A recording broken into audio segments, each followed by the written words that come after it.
Merci beaucoup Isabelle et Valérie. Ce matin, c'est une invitée que nous avons sur ce plateau Thé au Café. Alors, elle va se présenter. Miroir, oh mon beau miroir. Votre prénom? Lou. Votre nom? Doyen. Votre situation familiale? Concubine. Votre signe particulier? Curieuse. Votre obsession récurrente? L'histoire. Et votre devise, si vous en avez une? J'en ai une qui me vient de ma mère anglaise, God works in mysterious manners, ce qui veut dire Dieu fonctionne de manière étrange. Vous venez me rejoindre? Oui. Vous y croyez en Dieu? Un Dieu, pas forcément celui des autres, pas forcément quelqu'un de cloisonné. Je crois à une... Vous avez le vôtre? Oui, qui change, mais je vois avec mon fils, je crois que c'est instinctif d'avoir une croyance. Depuis qu'il est petit, il croit en certaines choses et je crois que c'est très naturel. Donc j'aime beaucoup, j'aime le christianisme, j'aime beaucoup le bouddhisme. Enfin, je suis très intéressée. À un moment d'ailleurs, vous étiez assez proche de cette philosophie. Ouais. Et je sais que je lis, ça m'amuse d'essayer de comprendre, d'essayer de voir et de voir qu'aussi les textes à la base sont tous d'une tolérance inouïe. Après, malheureusement, on a tendance à faire des bourdes qui sont beaucoup moins tolérantes, donc ça m'amuse moins. Et malheureusement, c'est récurrent dans chaque religion. Donc, mais c'est vrai que l'idée me plaît, et c'est surtout moi j'ai la pratique aussi d'une religion. Oui, moi c'est pour ça j'ai plein de Christ chez moi, j'ai des chapelets, j'ai plein de symboles. J'aime ce que l'homme a mis dans ses symboles. Alors, il y a une ressemblance assez étonnante quand même avec votre mère. Regardez ces photos. Voilà, je trouve que vraiment il y a une sorte de vraiment on a des gros yeux. Pas seulement presque de mimétisme. Enfin, en tout cas, il y a une même structure du visage. Là encore, qu'est-ce que vous en pensez? Ma maman, elle est beaucoup plus jolie, mais moi, moi, j'adore voir les ressemblances. Je sais que chaque amie que j'ai toujours demandé des photos de leurs parents, etc. Je trouve ça magnifique. Et moi, je souris beaucoup, ma mère aussi, et on a le même sourire. Donc, c'est surtout ça qui fait, parce que sinon, je ressemble beaucoup à mon père aussi. Mais je rigole toujours en disant j'ai été mal mixée, parce qu'en fait, ce profil-là, c'est ma mère, et ce profil-là, c'est mon père. Donc voilà, j'ai été mal mélangée en fonction. Alors les photographes ont tendance à plus vouloir ce côté-là. Mais moi, ce qui est compliqué, c'est qu'on en joue aussi beaucoup. C'est-à-dire que moi, c'est compliqué de dire à des photographes, j'ai compris que vous essayez quand même de me faire vraiment ressembler à ma mère.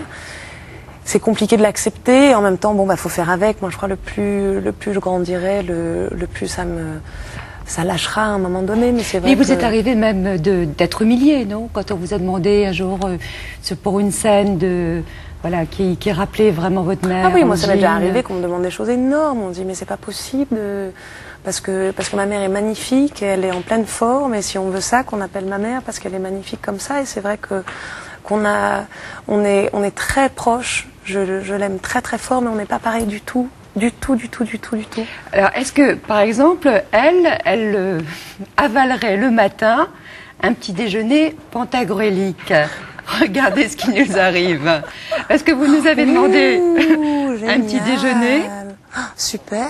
Un petit déjeuner donc qui doit ressembler à ce que vous aimez. Ouais. Alors, décrivez-le.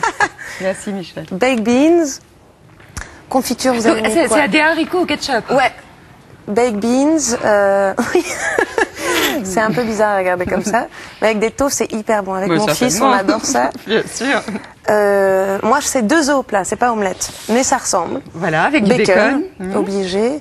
Et des muffins, oui. Moi, et de la marmelade? Et de la marmelade, j'adore ça. Et café et lait. Ouais. Mais tous les matins, réellement? Si je peux, ouais. Quand je travaille, j'ai tendance à avoir le ventre un peu noué, donc d'y arriver moins.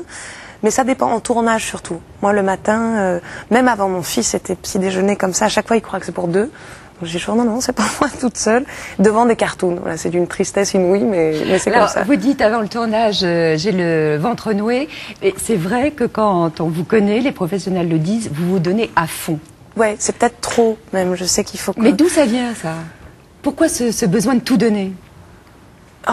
Moi, il y a quelque chose d'étrange. Je sais que, est-ce que je me suis sentie à un moment donné un peu orpheline, un peu toute seule, arrivant pas à trouver, je sais pas, mais en tout cas, je sais qu'un tournage, pour moi, c'est une famille. Il y a vraiment pas d'autre mot. J'ai la chance, vu que ma mère, depuis que je suis petite, et mon père m'ont embarqué partout. J'ai rarement fait un film où je connaissais pas un membre de l'équipe déjà. qui venaient pas me voir. Des fois, moi, je m'en souviens pas, mais c'est magnifique d'avoir un machinot qui dit, ah, toi, tu m'as pissé sur les genoux quand j'avais 2 ans. Ah, toi, je t'ai gardé pendant une après-midi. Ah, donc j'ai quelque chose comme si c'était une famille. Et ça, moi, ma mère est très judéo-chrétienne, quelqu'un de très coupable et qui a besoin de faire plaisir. Et ça, des fois, malheureusement, parce que c'est chiant de... C'est comme si je voulais tellement remercier, que j'étais tellement pas sûre de moi qu'il fallait absolument que je donne tout toute la journée parce que sinon ça serait une catastrophe. Comme si c'était la dernière fois. Ouais, alors qu'en fait c'est pas si bien que ça. Moi j'ai souvent travaillé avec des gens qui finalement ont plus respecté d'autres gens qui donnaient nettement moins que cette espèce d'acharnement étrange. Ça doit effrayer les réalisateurs, les assureurs. Oui, moi je sais, les assureurs sont terrifiés et je sais que si on me dit tu sautes du 2e étage, je vais pas demander s'il y a un matelas en dessous, ça me paraît logique et je vais sauter.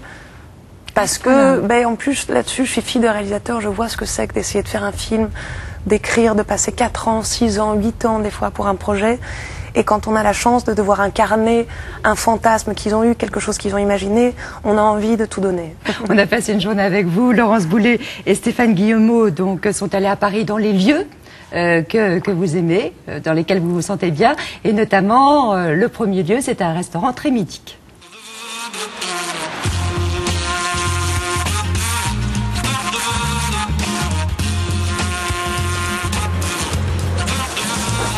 C'est un restaurant qui me plaît beaucoup ici. On vient pour les occasions un peu. J'ai fêté un anniversaire ici. Je suis venue avec mon amoureux, je suis venue avec ma famille, mais c'est vrai que c'est un endroit mieux pour les amoureux. Je connais celle-là. Ce qui est drôle, c'est qu'il ferme la porte et il y a une petite sonnette qui est juste là. Et en fait, pour rentrer, il frappe et on peut dire non, on ne veut pas être dérangé, etc. Donc, endroit très mystérieux. Et normalement, l'idée, c'est que les gens qui sont ici, qui viennent dîner ici, ne se croisent pas. Ils se croisent jamais. Il y avait une rumeur, en fait, qu'il y a un tunnel qui part d'ici, qui va jusqu'au Sénat. Là. Eh ouais. Ah, c'est génial.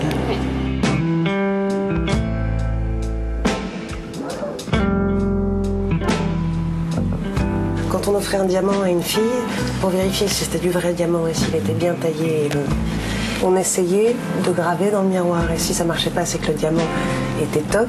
Et si ça marchait, comme on le voit partout ici, c'est que c'était bon. Je trouve ça joli qu'ils les gardent comme ça.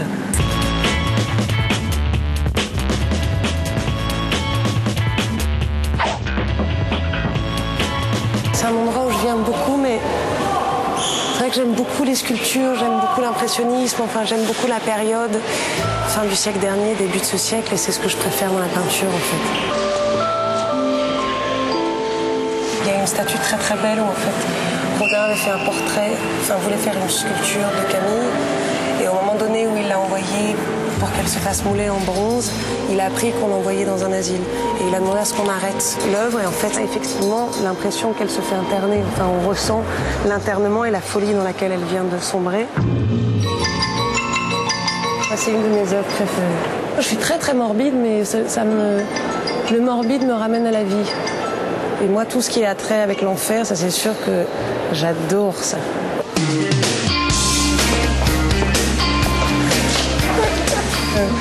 J'adore ce tableau. Elle est fantastique cette femme. Il boit son verre d'absinthe et qui est, mais la ramasse.